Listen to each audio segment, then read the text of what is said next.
Hello, everyone. This is Cree, and welcome to the episode 7 review of Chainsaw Man. Sorry, there was a bit of a delay, as you can tell, maybe by the sound of my voice. I've got a bit of a respiratory thing going on, so we're gonna try and keep this short and sweet.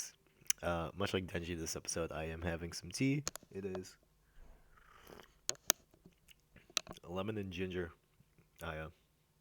Side note, I used a coffee maker to get the water nice and hot, put some tea bags in the thing and poured it, and that's how it goes. Anyways, so this episode starts off with right where we left off, where Denji's jumping into the mouth of the Eternity Devil with his plan to basically just cut him up for all of time until the Eternity Devil just wants to die. And as this happens, we notice the running trend of everybody else being in the dark as to what the hell Denji can do. Himeno looks terrified. Arai looks terrified. Kobeni is absolutely terrified. So that entire time, Denji is just going back and forth with his devil. um, Denji makes the point of, if I can't kill you, I'm just gonna keep cutting you up until you just want to die. He straight up tells the devil this, and the devil does make the point. He's like, "Damn, Chainsaw, you've fallen far." So what the hell is that? All right, so I mean, obviously Pochita was a chainsaw devil before Denji got a hold of him, but does this mean like Pochita was like this gigantic ass dog chainsaw before Denji found him and took him in as his pet? Who knows? Very interested to see where it goes forward, and that's kind of like the background theme of this episode. That's what's going on behind the scenes as we go on with things. I thought it was really really cool. Denji's starting to use his brain. He's not like he's a dumbass, but he has his moments of Nobel Prize worthy thinking here. So, as we carry on, as Denji's fighting the Eternity Devil, Himeno gets a flashback. That was my email going off. Sorry. Himeno has a flashback to her old partner, this old dude who looks like Mads Mikkelsen, who's apparently directly based on Mads Mikkelsen, which is awesome because Mads Mikkelsen is obviously awesome. Um, and they're talking about how most devil hunters are killed by devils because they have a screw loose, or not because they don't have a screw loose, because they are like normal people, and the devils catch on to that, and the devils are able to like basically because they're normal people, they are fearful of the devil's attacks, and that makes the devil stronger. Whereas a crazy person, devils are afraid of crazy people because even they can't predict what's going on. And she's like, well, Denji's batshit crazy, so he's going to be perfect for trying to take out the gun devil. And we have this nice little flashback of Himeno trying to recruit Aki to go into the private sector with her because she's like, he's not like if Aki finds the gun devil, he's gonna die, and it's not because they're weak or because of how strong the gun devil is. It's because Aki is like a level-headed normal person at the end of the day, and that's why he's gonna die. So that's when she hatches her plan to be like, okay, Denji is gonna be very very helpful in taking out the gun devil. We need to keep him alive. And so, side note, Denji and Eternity. So the Eternity Devil's original plan was, I'm gonna keep you guys here for all eternity until you eventually give up and die. Whereas it only takes 3 days for Denji and his chainsaws to break the Eternity Devil's spirit down for the Eternity Devil to be like, okay, here's my heart, please just kill me. So that was pretty funny because during the fight, Power makes the point of being like, oh, Denji loses enough blood, his chainsaws are gonna go away. And so Denji's like, hey, Eternity Devil, here's what's gonna happen. You're gonna keep hurting me. I'm gonna keep cutting you open and eating your blood and healing myself. And I'm just gonna keep doing it over and over and over again until you give up. So that was pretty cool.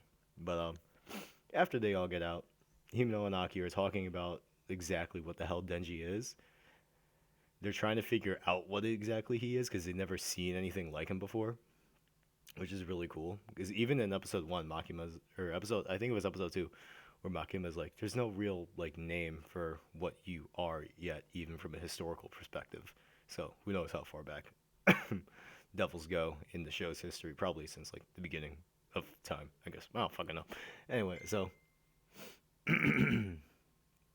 they hatch a plan to try and figure out exactly what Makima knows about Denji, considering A, the devil they just fought specifically wanted Denji dead, and B, I guess according to Aki, more devils are specifically targeting Denji, which is interesting. So Aki and Himeno surmise that Makima must know something about Denji. So at first, Himeno's like, okay, so let's have a drinking party since we have all of Division 4 lined up and ready, which is Aki, Himeno, Denji, Power, Arai, and Kobeni. That's Division 4. And they want to smooth out some outstanding issues over drinks because obviously Arai and Himeno, or Arai and Kobeni are feeling pretty guilty about trying to kill Denji. So, you know. And then they devise a plan to. Aki wants to invite Makima, so then Kobe or Himeno's like, all right, well, let's get her hammered and get her to spill the beans on what exactly the hell Denji is. And then we get to, like the more. This is probably my favorite part of the episode, despite how awesome the fight was. Which, by the way, bringing it back, they used the ending song from episode 3 as like the music for the fight scene in the beginning of this episode. That was fucking great. That was awesome. I hope they do it again, to be honest. But the dinner scene is probably my favorite. So we actually have, so Kobeni shows up late. She's dressed in a hand me down from her sister, which is very cute. Um, we learn that Denji can't read all the kanji on the menu. I don't know if I have a picture of that. Yeah. So one of the older hunters is like, hey, introduce yourself, your age, your name, your age, your hobbies, the double you're contracted with. And Aki immediately is like, you don't talk about your double contract with people you don't trust.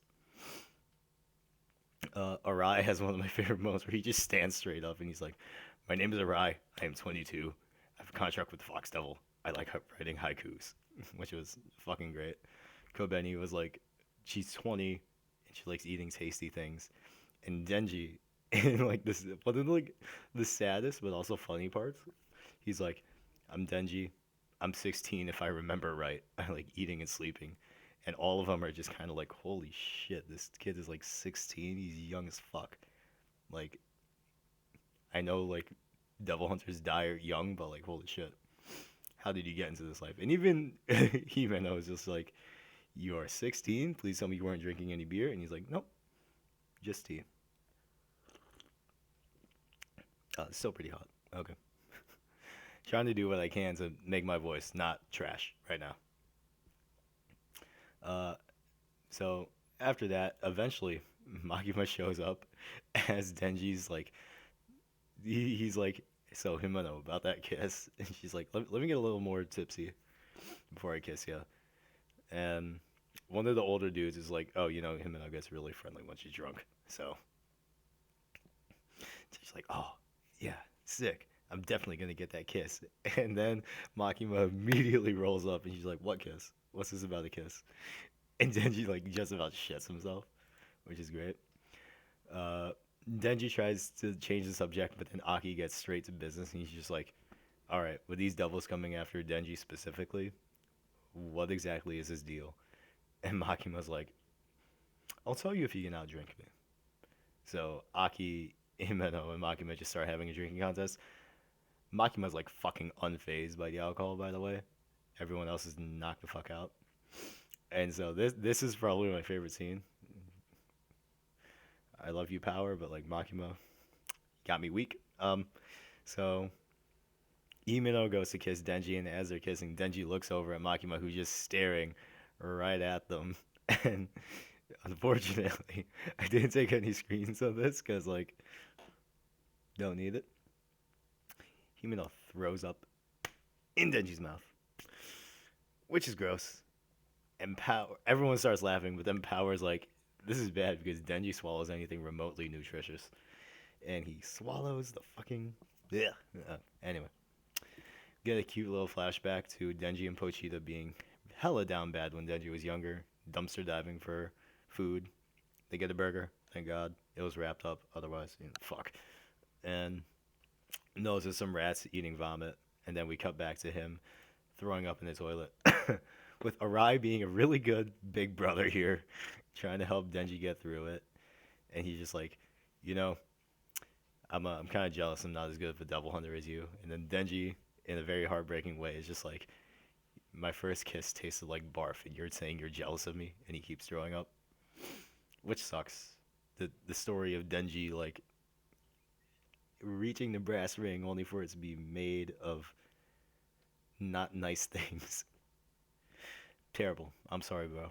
I love you, Denji, but you're not winning.